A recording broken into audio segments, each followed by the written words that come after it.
कल विश्व जल दिवस है। इस अवसर पर पीएम नरेंद्र मोदी जल शक्ति अभियान कैच द रेन अभियान की शुरुआत करेंगे।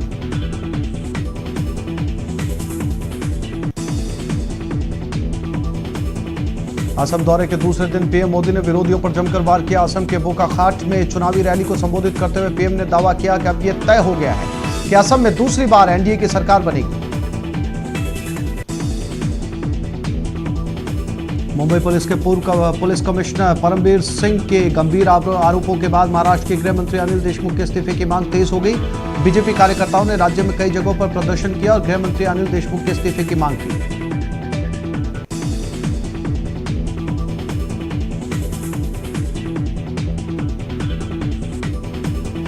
परमबीर सिंह की चिट्ठी के बाद केंद्रीय मंत्री रविशंकर प्रसाद ने उद्धव सरकार पर निशाना साधा। एक प्रेस कॉन्फ्रेंस में रविशंकर प्रसाद ने पूछा कि सचिन वाजे को किसके दबाव में लाया गया, शिवसेना के, सीएम के या फिर शरद पवार के।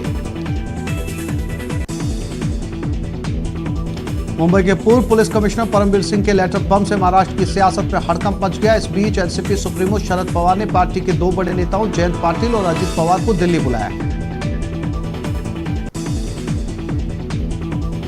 वहीं इन सबके बीच शिवसेना के प्रवक्ता और राज्यसभा सदस्य संजय राउत शायराना अंदाज में ट्वीट किया कि उन्होंने जावेद अख्तर की एक शायरी ट्वीट की। उन्होंने लिखा कि शुभ प्रभात, हमको तो बस तलाश नए रास्तों की है, हम हैं मुसाफिर ऐसे जो मंजिल से आए हैं।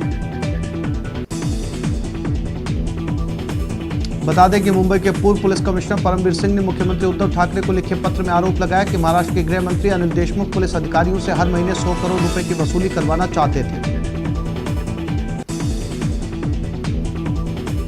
चिट्ठी के वायरल होने के बाद गृह मंत्री अनिल देशमुख की सफाई भी आ गई। उन्होंने कहा कि एंटीलिया और मनसुख हिरेन केस में सचिन वाजे के डायरेक्ट लिंक नजर आ रहे हैं। वे मुझ पर गलत आरोप लगाकर खुद को बचाने की कोशिश कर रहे हैं। बीजेपी आज बंगाल में अपना घोषणा पत्र जारी करेगी। गृह मंत्री अमित शाह बंगाल में बीजेपी का घोषणा पत्र जारी करेंगे।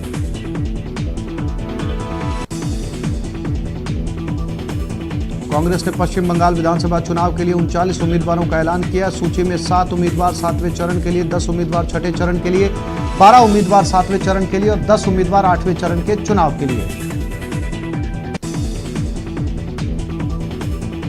सीएम अशोक गहलोत आज जोधपुर में दिव्यांग सहायता शिविर से जुड़े और वीसी के जरिए कार्यक्रम को संबोधित किया। बता दें कि 3 दिवसीय शिविर का आज समापन हो रहा है।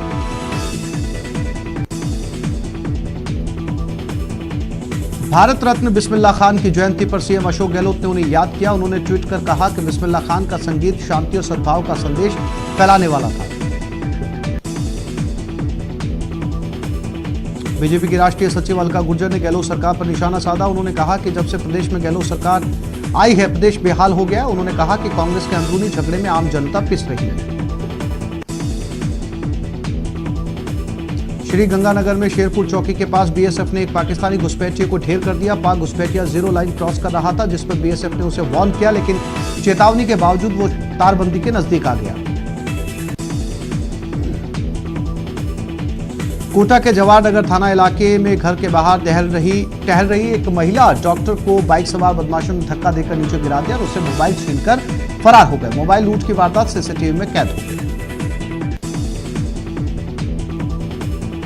कोरोना की बेकाबू रफ्तार फिर नए रिकॉर्ड बनाने लगी। पिछले 24 घंटे में देश में कोरोना के 43,815 केस सामने आए। इसके साथ ही देश में कोरोना मरीजों का आंकड़ा 1,15,90,000 पार कर गया।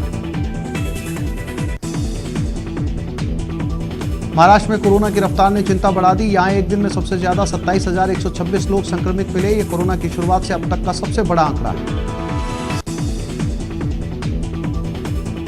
राजस्थान में भी कोरोना की रफ्तार तेज होती जा रही है। पिछले 24 घंटे में प्रदेश में 445 लोग कोरोना संक्रमित हुए, जबकि 256 मरीज ठीक हुए। कोरोना एक बार फिर से पैर पसार रहा है। रेलवे के 2 अधिकारी कोरोना पॉजिटिव मिले, जिनमें से एक सहायक मंडल अभियंता और दूसरा मंडल अधिकारी है।